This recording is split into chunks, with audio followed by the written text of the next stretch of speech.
Recognized for 5 minutes. Thank you, Mr. Chairman. Permit me to ask a couple of questions. Mr. Freeman, I'll start with you. Sometimes diction can have an impact on one's perception. To call someone an activist investor conjures up a certain image. Would you give me an example of the typical investor that you happen to represent? By the way, investors are owners. So we're talking about activist owners now, people who actually own the business. Give me an example of a typical owner that you might represent.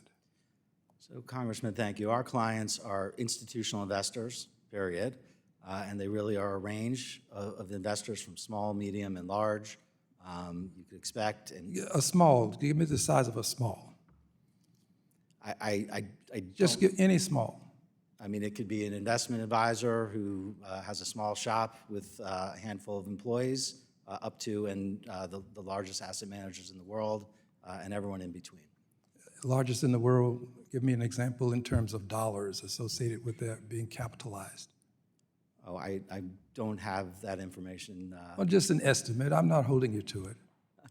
Congressman, Is it billions? Are they worth I would imagine it's billions, if not trillions. billions, if not trillions of dollars? Please don't quote me on that. So they're not typically people walking around with a sign protesting outside of some corporation that they'd like to see change policies. That's not my assessment of our client base. Okay. Well, all right. Thank you very much. Let's go to the next gentleman, please. Your clients. I think institutional investors have different perspectives on what may be material, whether it's, we've discussed it. But without getting into that, I'm just interested in the size right now, the size. So as Mr. Friedman shared, there's going to be a broad range of investors. Some large pension funds, for example, European large pension funds may be more active or activist. And conversely, there are going to be some much smaller. These large firms, do they have lawyers? I would imagine so. Do you think they have accountants?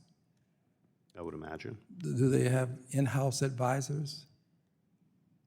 Again, don't quote me, but I would imagine so. I don't assume that you check off a list, but if you're a billion-dollar company, you probably do. A battery of lawyers, more than likely. So do you find that they are well-equipped to ask the appropriate questions related to the advice that they seek? In my experience, yes, based on once they've evaluated what is material in their investment belief and philosophy, that then trickles down not just into the investment process, but into the stewardship and voting and engagement process. Now, I have a document that was published by my colleagues on the other side. It evidences some of the legislation that they're proposing. There's an HR that doesn't have a number, that's a bill, to authorize the exclusion of shareholder proposals from proxy or consent solicitation material if the subject matter of the shareholder proposal is environmental, social, or political. If that is enacted, could that have an impact on some of the clients that you might represent, Mr. Freeman? Well, ultimately, our clients vote, and as it relates to the service we provide, it's whatever is on the agenda. So to the extent there are more or less or different proposals on the agenda, it certainly would be an issue for them to consider. But where we sit in the process is to help them within the framework of their chosen policies to assess those agenda items. I understand, but this proposal would exclude environmental.